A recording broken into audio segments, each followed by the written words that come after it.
Now gives me great pleasure to welcome UCL's and Britain's first and only Black Minority and Ethnic Students Officer, Shanell Johnson.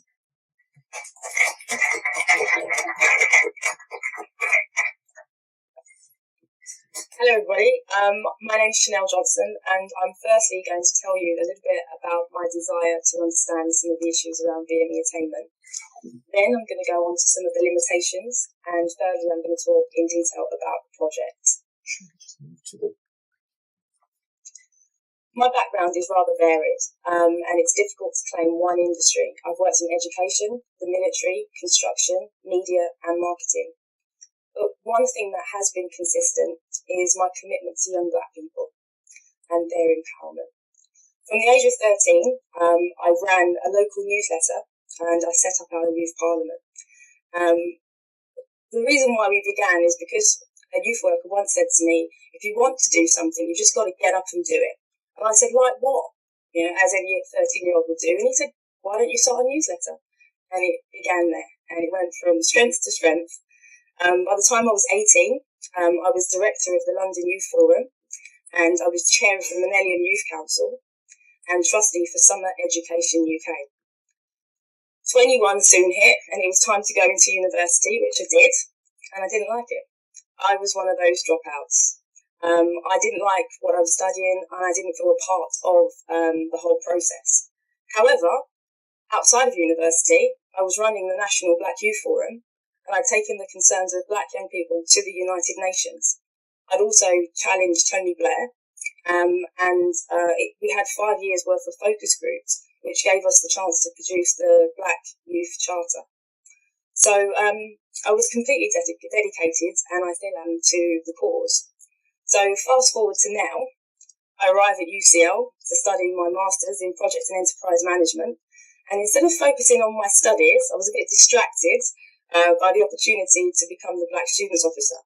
So I ran for the post when it was a part-time position and I didn't get it. And the reason I didn't get it is because the union had no idea who I was. I walked in September and October, ran for elections in October. Who is this person? Who does she think she is? And somewhere in the background there was a young man who was the Equalities Officer who'd read through my manifesto, and he really, really was impressed by my experience and what I'd done. And he campaigned to make the position a full-time post. So I ran again for the full-time position. I won, and I knew exactly what I wanted to do with it. I think that scared the union a little bit. So as the first Black minority and students officer, I started first by listening. There's no point to bulldoze in and say, this is what we want and this is how we want to do it. You have to first listen to the students. And I was sure that some of the issues might have changed, to be fair, but they hadn't. 10 years on, the issues were very much the same, and the concerns were often around perceptions and that sense of self. Students had actually noted that they didn't really appreciate some of the things that were coming out of the previous Black History Months and things that focused on slave ownership. And there was one particular exhibition that they said they didn't feel that it fairly represented them. So with that, that's a tall order. And now I've got to do a decent Black History Month. So October, as you can imagine, I'd only started in July, so October's not very long into your term. Figuring it all out, we actually put on what I would say was probably one of the most successful Black History Months that this university has ever and will ever see.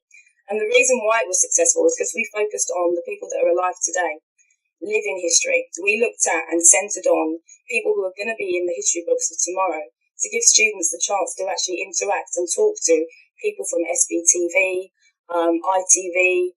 This was helpful, the fact that I had a media background, because the media people were actually really easy to engage with. Also the people that I knew from politics, so we had David Lammy, Lord Adebowale. They were all here at UCL, roaming around the grounds and telling me about, that's a nice cafe, this is a good place. It was such an amazing opportunity, and the students really did engage with it.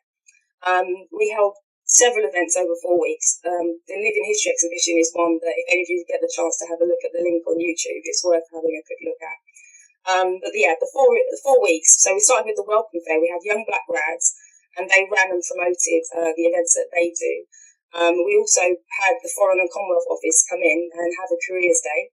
We had the pan-London BMESO network. We had BME talks, and we also had poetry, comedy, 9 film screenings, and talks by some of the directors. We had a cultural showcase, the African Market Day, and we launched our mentoring scheme, which is called Raw Talent. That was Black History Month. It's quite an interesting statistic. We're on the UCL HR Equality and Diversity team, and they note that if we continue at the rate of progression, it will take 300 years before the university actually achieves its equality and diversity targets. That's not good enough. And it takes everybody in this room and more to actually ensure that the university is doing something. So, but what? What can we do? So first thing first, I decided, if I'm put papers out now, I decided that we needed to look at what's actually happening here at the university. We need to baseline the statistics, because the university can easily say, no, we're doing fine. Department by department, when you begin to look at it, there are some departments that have up to 24% difference in BME attainment, mine being one of them. So you can imagine how shocked I was to see that. I picked up the phone to the dean and I said, excuse me, I won't say his name because I might get him in trouble on air. Do you realise that this is the case? And he was surprised and shocked. So at that point, you realise that some of them may not even know. This point may not even be on their radar. So how do we bring it to their forefront? We need to do so. We need to actually ensure that we keep the pressure on so that they begin to address some of the concerns that students have. We ran a series of focus groups, and we'll continue to do the focus groups because the focus groups are what help us to engage directly with the students. And in these focus groups, some of the things that the students are saying is horrifying. We don't belong. This idea of not belonging in UCL, London's global university, shocking. That's definitely not the case. BME students should feel that this is a place for them. This university holds the prestige of being one of the first universities to open its doors. So why is it now, 150 years later, that students sense and feel that they don't belong here? This is just not good enough. So I'm so passionate about bringing this to the forefront, and I think it's so important because the students need to have a fair chance. And it's not fair just to say that students from certain backgrounds have got a fair chance because they can come into university. When they get here, they also need to be given the additional support for the reasons that both of you have just mentioned, to be fair, because sometimes the academic background isn't there at home. The educational support isn't there at home. And the sense of feeling that they belong to a part of this university needs to be installed from today. When we finish this report, we're going to be presenting it to the academic committee, and we hope that they take it seriously. We really need the full force of groups like this and the full force of groups like Why Is My Professor Black, and the momentum to actually continue to ensure that students' voices are heard, and not just heard, listened to and acted upon. So I thank you for your time.